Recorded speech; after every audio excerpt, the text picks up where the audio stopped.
and victory they were flying, and they were calling to one another, Holy, holy, holy is the Lord Almighty. The whole earth is full of His glory.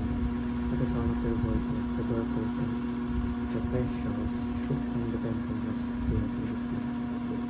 Ay sa Tagalog, nang taong namatay si Haring Ozias, nakita ko si Yahweh na nakaupo sa isang napakataas na tahan. Mawilayan ang kanyang kasuotan ay nakalapad sa buong templo. May mga serapin sa kanyang ulungan, at ang bawat isa ay may anim na pakpak. Dalawa ang nakatakip sa mukha, dalawa sa mga paa, dalawa ang ginagamit sa paglutad. Sinasabi nila sa isa't isa ang ganito, Banal, banal si Yahweh na nakapangyarihan sa lahat. Ang buong daigdig ay puspos na kanyang kalagalakihan. Teaching number 1. The glory of God reveals His holiness. Pinapakita ng kalawalatian ng Diyos ang kanyang kabanalan. Kapag nakikita natin ang kalawalatian ng Diyos, pinapakita nito na siya ay lubos na naiibang, banal at walang kasalanan.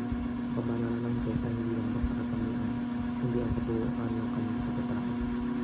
Teaching number 2. The glory of God reveals our sinfulness. Kapag nakita natin kung gaano kabanal ng Diyos, kung hindi natin nakikita kung gaano tayo makasalanan. Tulad yung Ozias, nang makita niya ang Panginoon, agad niyang napansin ang kanyang karunungan at kapularan.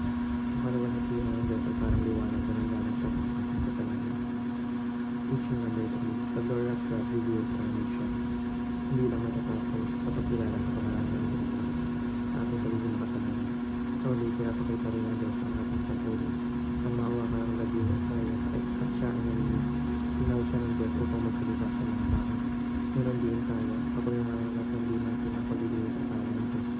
Tinatawag na tayo upang maglingkod at magdala na kanyang salita at pagbibig sa iba. Application number 1. Praise God for Christ's atonement. Dapat natin purihin ang Diyos dahil sa ginawa ni Kristo sa krus. Ang kanyang sakripisyo ang dahilan kung bakit nalilinis tayo sa ating mga kasalanan at ikakaroon ng bagong buhay. Application number 2. Present yourself to God just as you are. Balangkap at tatagi sa Diyos. Gusto niya tayo na makita ng totoo, kasama ang ating mga kainaan, kasalanan at sugat. Katulad ni Ozias na umamin na siya ay taong maruming gabi, dapat din natin iyalan ang ating sarili ng buong katapatan sa Diyos. Application number 3. Pray the most dangerous prayer.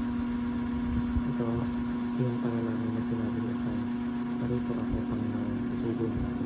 Delikado siya kasi kapag puso natin sinabi ito, handa na tayo sundin ng Diyos kahit mahirap, kahit hindi natin alam kung saan tayo dadalhin. Pero ito ay ang panalangin na nagbubukas ng pinto sa pinakamalita at pinakadakilang layunin ng Diyos sa atin. Yun lamang.